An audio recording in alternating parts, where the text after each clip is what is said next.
Estamos de volta com o nosso programa Tribuna Livre e nesse último bloco a gente debateu, discutiu a legalidade, a Constituição, né, as prisões, a Lava Jato, e há uma preocupação, inclusive os jornais trazem hoje, a solução.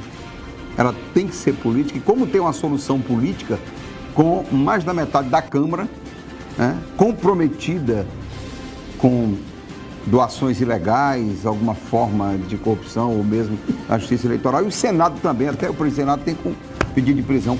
Qual é a saída? Narciso, me dê aqui a palavra. A palavra é sua, Narciso. Há pouco tempo o senhor falou que os parlamentares chegam nas suas bases e é tratado de vagabundo, coisa assim. Todo mundo vê isso, não sou eu que falo. Antes de ontem, Osmir, eu assisti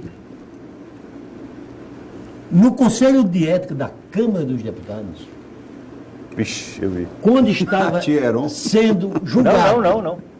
o processo de cassação do mandato do deputado Eduardo Cunha, 2 deputados se tratarem com os seguintes termos.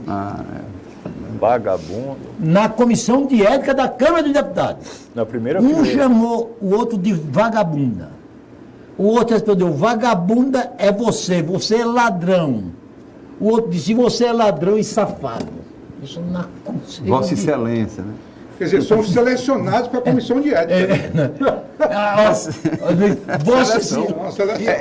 Agora, sem perder a liturgia do mandato. Excelência. Vossa Senhoria é Vossa Excelência. safado. Vossa Excelência é um safado. Vossa Excelência. Excelência é um ladrão. Vossa Excelência é um ladrão. Vossa Excelência acabou com não sei o quê. Será que nós não chegamos agora na origem dos nossos problemas, da nossa crise? Porque que exista, doutor, poder judiciário, poder legislativo, poder executivo, mas numa república, individualmente a maior autoridade é a do presidente da República, individualmente. As demais agem em colegiado. E quando nós chegamos a uma situação em que os nossos 3 ex-presidentes vivos, Lula, Collor e Sarney, comprometidos, Denunciado. E a gente até podia dizer que, por outra questãozinha que não é de natureza política, mas também podia ser de natureza moral, o próprio FHC também está sendo. Também. Quer Foi dizer, citado. então, quer dizer que nós chegamos a esse ponto por quê? Não é porque o nosso sistema político partidário apodreceu e de uma árvore como essa, os frutos também são podres? Eu acho que é mais uma demonstração de que o sistema político brasileiro está falido. É ilegítimo. E um comentário que eu vi que achei bem interessante. No processo de votação do impeachment na Câmara Federal serviu para uma coisa. Para os brasileiros conhecerem os deputados federais. Porque ninguém conhecia, todo mundo se espantou. Foi um assombro para o mundo, inclusive, né? E daí eu fui ver para você ver como o sistema. Dos 513 deputados, pouco mais de 30 estão lá por votos próprios. Todos os demais, olha só, de 513, exatamente, pouco 31. mais de 30 estão lá pelos seus votos. Todos foram arrastados por legendas. Todos não tiveram a votação e a confiança do povo brasileiro. Estão lá por situações de estratégias legislativas, de situações até, né? que se tem uma finalidade legítima, que é fortalecer partidos, que é fortalecer realmente dentro de um colegiado os partidos políticos. Hoje ela mostra um efeito deletério, que é exatamente partido de aluguel, que serve somente para ter fundo partidário, para vender tempo de TV, para barganhar em campanhas políticas e levar para o Congresso situações, personagens como esse que nós analisamos, que trazem, e infelizmente não são raros, quando a gente tem sem qualquer análise pejorativa da pessoa, mas quando a gente vê um tiririca no Congresso sendo reeleito, a gente sabe que ele não está lá pela capacidade de atuar no processo legislativo. É um marketing eleitoral levando essas pessoas ao Congresso. Doutor, pode haver algum tipo de ruptura nesse momento? Olha, eu não sou... eu acho que para os males da democracia, mais democracia. Eu acho que as soluções têm que ser, mais uma vez repito, tomadas dentro da Constituição Federal. O Brasil não pode ser um país de pauta única. A Lava Jato não pode conduzir um país continental que nem o nosso. Né? Todo dia, quando se... Mas está conduzindo. Está conduzindo, totalmente. Mas o Congresso Nacional tem que atuar. O Congresso Nacional tem que atuar. Nós estamos falando aqui da crise econômica brasileira. E eu fiz uma manifestação na rede social. O país quebra. A gente tem que parar de achar que o Brasil não quebra. Grécia quebrou. O país hoje tem situações, por exemplo, que já está demonstrando fragilidade tremenda. Vários estados não têm dinheiro para pagar o funcionalismo público. Está parcelando. Na melhor estimativa para este ano, 9 estados o Brasil... e 70% dos municípios não pagarão mas os funcionários. Há uma hipocrisia, isso que eu falo, no poder público brasileiro tremenda. Porque as nossas elites se sentem dormentes, e eu falo isso sem qualquer conotação ideológica. No momento em que é divulgado um déficit público de 127 bilhões, o Congresso aprova um reajuste salarial para o Poder Judiciário que vai, de início, impactar em 60 bilhões de reais, só o efeito cascata. É uma brincadeira. É uma brincadeira, é um tapa na cara do brasileiro. Então a gente não tem noção, o poder público brasileiro não tem, ou faz vista grossa para situações gravíssimas. A gente tem que ter reforma política em pauta, a gente tem que ter reforma tributária em pauta. 5% da população brasileira amealha a riqueza dos outros 95%. Quem mais paga tributo nesse país é quem menos ganha. É um Estado que arrecada de todo mundo para trabalhar para poucos. Onde que a gente vai chegar? Às vezes a gente está aqui discutindo, desculpando a expressão, o sexo dos anjos, porque enquanto a gente não for para a Gênese, e eu sou entusiasta da Constituição, porque a Constituição não é para dar solução, ela é para dar o caminho. Por isso que eu sou entusiasta, mesmo ela sendo prolixa, mesmo ela sendo eminentemente principiológica, mas ela aqui é para ditar os rumos. Mas aqui, doutor... Então, eu acho que, só para terminar minha reflexão, o Congresso Nacional tem que tomar as rédeas da sua função. Os congressistas mas, doutor, brasileiros... não tem mais moral, doutor Marcos Vinícius, não tem mais autoridade, perdeu a autoridade moral o Congresso. Isso é nosso... a população se manifestava contra a presidente Dilma e hoje a gente está vendo uma situação tão ou mais grave do que vivido na presidência. Aí nós cometemos um equívoco também. A população está assim, apática, né? Mas aí nós cometemos Fica à vontade, Alvin. Você mesmo agora acabou de falar, a população. O Congresso Nacional, vamos ser sinceros, acabar com essa hipocrisia. O Congresso Nacional é fruto da população, é reflexo da população. Eles não estão lá nomeados. Eles foram lá eleitos por essa população. Só para concluir. Me dá uma parte. Se a população é ruim... Eu também não vou deixar se barato. Se a população é ruim, você vai ter um Congresso ruim.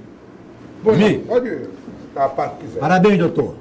O senhor parece que tem mais experiência parlamentar do que o Osmir Lima. De modo É que o Osmir Lima já O esqueceu senhor de muita acabou de coisa. citar aqui o exemplo do Tiririca. Doutor Marcos Vinícius, Tiririca não só foi reeleito, não. Ele foi reeleito e arrastou mais 4 com a votação dele. 4 votações. Talvez tenha arrastado pessoas que a sociedade não queria que fosse eleito. É aquilo que foi colocado. 30 deputados de 513 foram eleitos com os próprios votos. Tiririca. Hein? A sociedade Sim, não então pode é ser o tão ignorante que não sabe qual é sistema. O sistema. Um sistema eleitoral, político partidário. Osmir Lima gosta de Nova York, gosta de Orlando, gosta de Las Vegas e odeia os Estados Unidos. Diógenes. É igual. É o tipo do petista fosforizado. Não, aí já é demais. Não, aí está exagerando. Osmir, Ele está exagerando. Osmir, Se você chegar no Congresso americano, dos 500 e tantos parlamentares, quase a metade é de um partido e quase a metade é do outro. Você chega hoje no nosso Congresso Nacional, no nosso Congresso Nacional, tem deputado de 28 partidos diferentes. Que nenhum se entende. Fernando Henrique Cardoso disse a semana passada que quando foi presidente da República, ele, com 3 partidos coligados, PSDB, PMDB e PFL, ele formava a maioria absoluta de 308 deputados, até para emendar a Constituição. Hoje, para formar a maioria simples de 257, o presidente da República precisa ter o apoio de 15 partidos. No mínimo. Para formar a maioria constitucional de 20 partidos. E esses partidos, a sociedade precisa entender que esses partidos só vão para o lado do governo quando são comprados. Comprados. Mandatos comprados. Pegue um ministério e me dê os seus votos. Ou aí fica hipocritamente punindo o candidato a vereador que comprou o voto do eleitor. Mas assim eu pensei que tu ia contestar quando eu disse que o povo é reflexo. Ainda bem que você não contestou. Mas os mandatos são comprados. Segundo a Constituição da República, que 2 constituintes e 2 advogados. Quem tem autoridade para convocar eleições gerais no país para uma solução política, porque não se está apontando outro caminho. Você chega... Agora o doutor Maurício tinha dito que a solução poderia ser via intervenção. Pois é, você chega em qualquer mercado hoje, doutor. Mas eu queria fazer só uma colocação. Assim, tem que ter eleição. Lá no Mercado do Bosque, na Elias Mansur, na zona rural, no Benfica, um produtor rural falando para mim assim, tem que ter uma nova eleição. A linguagem é uma só. Agora, quem pode, doutor? Mas sabe por quê? Mas sabe por quê? Mas vote bem. Mas sabe por quê? Eles estão lá porque nós... Deixa eu só fazer uma colocação aqui que eu considero importante. Nós tocamos num assunto que é importantíssimo. Porque 50% da crise é problema do Congresso, 50% do eleitor. O eleitor que conduz certas pessoas lá. O que eu quero colocar com isso aí? É que eu espero que agora, se houver uma eleição para emenda desse mandato ou qualquer coisa nesse sentido, que o eleitor entenda a sua responsabilidade. Porque o Brasil é um paraíso. Não tenham dúvida disso. Eu já tive a oportunidade de manifestar dessa forma anteriormente. A única diferença é que nós somos administrados pelo demônio desde o descobrimento. Isso está provado com toda essa questão da Lava Jato, que é essa questão aí de meter a mão no erário público, para ser bem popular, isso daí sempre ocorreu. Então, agora que nós estamos chegando nesse patamar, eu espero que o eleitor, pelo amor de Deus, entendeu? Empurre o Satanás e traga Jesus para poder mudar esse quadro, porque se não houver esta conscientização do eleitor. Mas as regras do jogo não permitem que isso aconteça. Não, eu estou dizendo, mas eu estou dizendo se houver... Que tem que mudar só as regras. Se houver uma condição para isso. Mas tem que haver uma condição para isso. Com relação à questão dessa quantidade de partido que existe aí, que é tanto partido que... Tem que prender todo mundo. Não, se chegar aqui para vocês aqui e falar qual que é partido tal, o que significa essa legenda, ninguém sabe falar tudo. Nem vocês. Então você vê a situação constrangedora que hoje nós aqui no programa nós estamos defendendo sempre, por exemplo, nós defendemos parlamentarismo. É preciso que a população brasileira tome conhecimento do que é parlamentarismo. Sim. Nós defendemos aqui o voto distrital, que diminui muito essa questão dessa corrupção eleitoral. Cláusula de barreira, que infelizmente o Supremo derrubou. Aí foi o Supremo, né? Derrubou, verdade. Foi o Supremo. E fim das coligações. Fim das coligações proporcionais. Só fazendo isso aí, a gente já começa a caminhar melhor, concorda?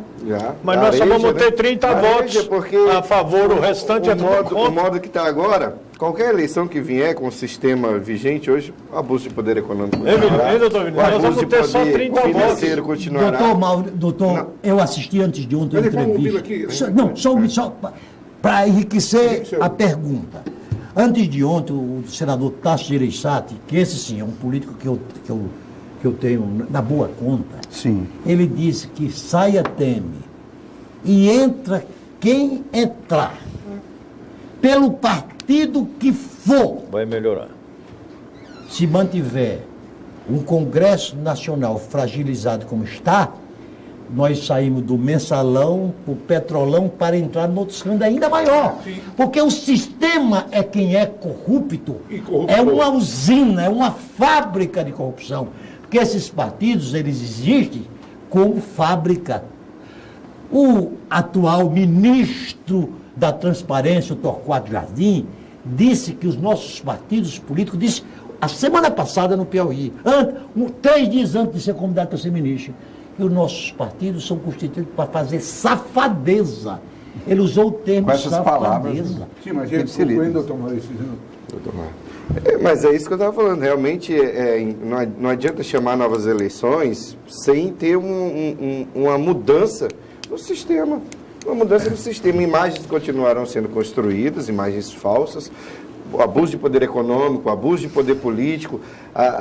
O Caixa 2 ainda vai estar aí numa situação que vai estar ameaçando, entendeu? Então não adianta também que inexpugnável. Assim, lógico que o cidadão ele tem que ter consciência do poder que ele tem com o voto.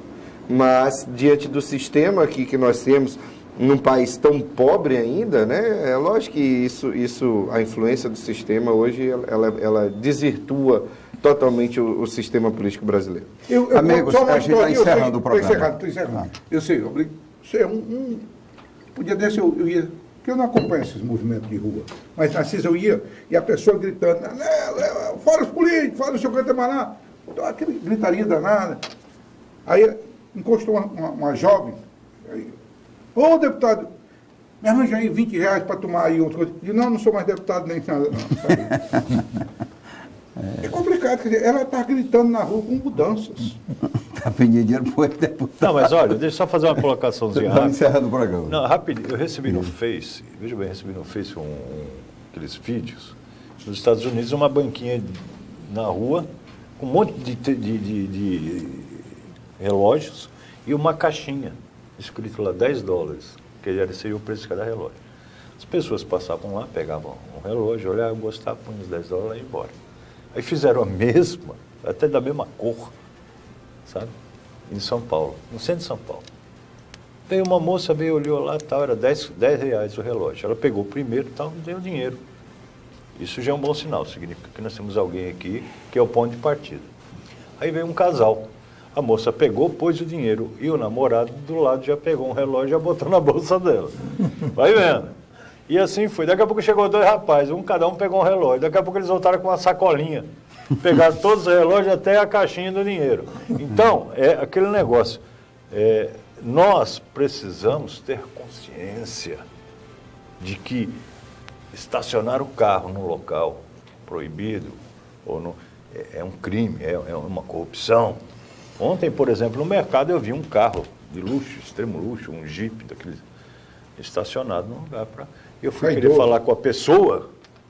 Afronta ao Falei, Narciso. pô, bicho, o cara, qual é o seu problema? Eu falei, não, nada. Nem quis continuar para não engrossar o carro. Mas, então, e é uma pessoa de extrema cultura. Para mim, tudo isso é corrupção. E a gente vive, infelizmente, no país ainda da vantagem. Chegamos ao final do programa, Tribuna Livre, esperamos ter contribuído aí com o debate, né? Com toda essa discussão, é muito importante nesse momento difícil que o Brasil atravessa. Muito difícil, não é brincadeira não. Às vezes as pessoas se levam na gozação, mas a situação é muito grave, né, doutor? Muito obrigado pela sua vinda. Eu que agradeço mais uma vez, uma tarde rica, né? Uma noite rica de discussão, de debate sobre a nossa Carta Maior, sobre o que o brasileiro precisa refletir, sobre os nossos poderes constituídos. Estamos sim numa crise, mas é das crises que as melhores soluções, se tendo realmente um espírito vanguardista, republicano, que os nossos gestores realmente utilizem a confiança depositada pela população para o bem. Acho que a gente precisa disso, sabe? Um pouco sem qualquer preguiça, mas que as pessoas tenham boa fé, boa vontade, honestidade, vontade de fazer o melhor para a população. Então é com essa mensagem que eu queria mais uma vez agradecer o convite da TV Rio Branco. Então, Maurício, muito obrigado também por ter atendido o nosso convite aí. Eu agradeço mais uma vez estar aqui, eu sempre me sinto à vontade na presença dos senhores, Dr. Marcos Vinícius, meu presidente da UAB, Osmir, nosso chefe aqui que sempre aguenta e respeita nossas pontuações. Eu gostaria só de dizer o seguinte, que eu espero que a população tenha a responsabilidade, porque na realidade nós estamos num momento vital para a mudança desse país aqui. E cabe à população exigir que os senhores políticos entendam os recados que estão sendo dados pela sociedade e tomem a devida cautela para agir de forma positiva. E que realmente, como eu já disse anteriormente, que esse país passe a ser regido por Deus e não pelo demônio, como tem sido ultimamente. Muito obrigado, uma boa noite para todo mundo. Muito obrigado, Narciso, Osmir. Chegamos ao final. Tenha uma boa noite.